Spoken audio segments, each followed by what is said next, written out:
Typewriting exam August 2025 எழுதிட்டு result எப்போ வரும்னு காத்துட்டு இருக்க மாணவரா நீங்கள்? அப்போ இந்த வீடியோ உங்களுக்கானதான். ரிசல்ட் வருமா வராதா, வந்தால் எப்போ வரும், வரலைன்னா ஏன் வரல, இதை பற்றின தகவல் தான் நம்ம இந்த வீடியோவில் பார்க்க போகிறோம். ஏன்னா டைப்ரைட்டிங் எக்ஸாம் வந்து நவம்பர் 5ஆம் தேதி வரும்னு சொல்லியிருந்தாங்க. ஆனால் இப்போ உள்ள காலகட்டத்தில் இன்றைக்கி நடந்த சூழ்நிலையின்படி டைப்ரைட்டிங் எக்ஸாம் வர்றதுக்கு வந்து இன்னும் டைம் எடுக்குன்னு சொல்லியிருக்காங்க. அதுக்கான காரணம் என்ன, எதனால் தட்டச்சு தேர்வு தள்ளி போகுது, அதை பற்றின தகவல் தான் பார்க்க போகிறோம். இது வரைக்கும் நம்ம சேனல் சப்ஸ்கிரைப் பண்ண வந்தால் சப்ஸ்கிரைப் பண்ணிட்டு தொடர்ந்து பாருங்கள்.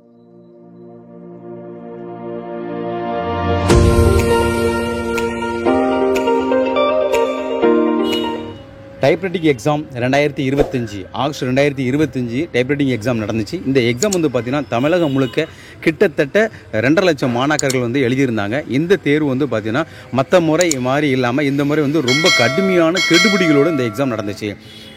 ஆதார் கார்டில் பேர் கரெக்டாக இருக்கணும், டேட் ஆஃப் பர்த் கரெக்டாக இருக்கணும், மாணவர்கள் கொடுக்குற ஐடி ப்ரூஃப் கரெக்டாக இருக்கணும்னு சொல்லிட்டு மற்ற முறைகளை விட இந்த முறை மிக கடுமையான கட்டுப்பாடுகளோடு இந்த மாதிரி தேர்வு நடந்துச்சு. இந்த தேர்வு நடக்கும்போது ஏற்கனவே பொதுவாக டைப்ரைட்டிங் போர்டு வந்து ரிசல்ட்டுக்காக என்ன பண்ண முன்னாடி ஒரு டென்டேட்டிவ் டைம் டேபிள் ரிலீஸ் பண்ணுவாங்க. அந்த டென்டேட்டிவ் டைம் டேபிள் படி தட்டச்சு தேர்வு முடிவு ஆகஸ்ட் 2025 டைப்ரைட்டிங் எக்ஸாம் ரிசல்ட்டு வரக்கூடிய நவம்பர் 5ஆம் தேதி பப்ளிஷ் ஆகிற மாதிரி சொல்லியிருந்தாங்க. ஆனால் இன்றைக்கி நடந்த சம்பவத்தின்படி பார்த்தீங்கன்னா இந்த ரிசல்ட்டு இப்போதைக்கு வர்றதுக்கான பாசிபிலிட்டி இருக்கா அப்படின்னு கேட்டால் கொஞ்சம் டவுட்டு தான். என்ன சார் இப்படி சொல்கிறீங்க, ரிசல்ட் வரும்னு சொல்லி நாங்கள் வெயிட் பண்ணிகிட்டு இருக்கோம், நீங்கள் ரிசல்ட் வருமா வராதான்னு நீங்கள் இப்படி சொல்கிறீங்களே அப்படின்னு சொல்கிறீங்க தானே. உண்மை என்ன அப்படின்னா தட்டச்சு தேர்வு வந்து பார்த்தீங்கன்னா எந்த முறையும் இல்லாமல் இந்த முறை வந்து பார்த்தீங்கன்னா தட்டச்சு தேர்வுக்கான விடைத்தாள் திருத்தும் பணி எப்போவுமே வந்து ஒரு டிஸ்ட்ரிக்ட்டுக்கு ஒரு இடத்துல நடக்கும். அதில் வந்து பேப்பர் திருத்த விருப்பம் உள்ளவங்க எல்லாரும் நேரில் போய் பேப்பரை திருத்துவாங்க. ஒரு நாளைக்கு காலையில் ஒரு 15 பேப்பர், சாயந்தரம் ஒரு 15 பேப்பர் கொடுப்பாங்க. அதை எல்லோரும் வேல்யூ பண்ணுவாங்க. வேல்யூ பண்ணி அதுக்கு நிறைய சூப்பரண்ட் போட்டிருப்பாங்க, அதுக்கு ஹையர் சுப்பீரியர் போட்டிருப்பாங்க.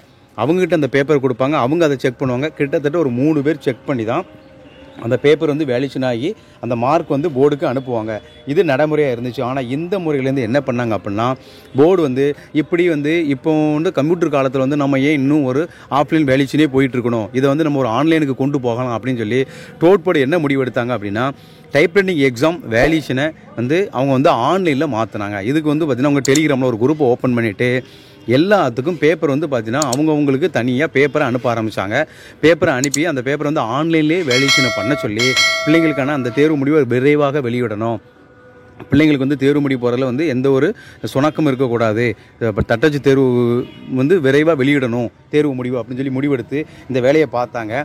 அதே மாதிரி பார்த்திங்கன்னா எவ்வளோ சீக்கிரம் முடியுமோ அவ்வளோ சீக்கிரமாக வந்து பார்த்திங்கன்னா தட்டச்சு தேர்வுனுடைய அந்த ஆன்சர் ஷீட் இருக்குது பார்த்திங்களா, அதை வந்து விரைவாக வந்து வேலியூஷனும் பண்ணி முடிச்சுட்டாங்க. இதுதான் வந்து நிசப்தமான ஒரு உண்மை. டைப்ரைட்டிங் எக்ஸாம் வேலியூஷன் முடிச்சாச்சுன்னு சொல்கிறீங்க, அப்புறம் என்ன சார் பிரச்சனை ரிசல்ட் வெளியிடுறதில்ல? அங்கே தான் பிரச்சனை.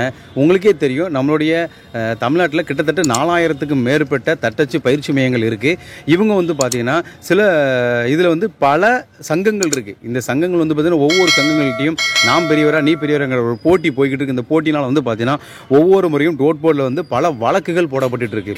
டோட் போர்டு மேலே பல வழக்குகள் போடப்படும் போது அப்போ டோட் போர்டில் வந்து மாணாக்கர்களுக்கு வரக்கூடிய அடுத்தடுத்த சேவைகள் வந்து கொஞ்சம் டிலே ஆகுது. கோர்ட் என்ன சொல்லுதோ அதை கேட்டு தான் டோட் போர்டு நடக்கக்கூடிய ஒரு சூழல் இருக்கும்.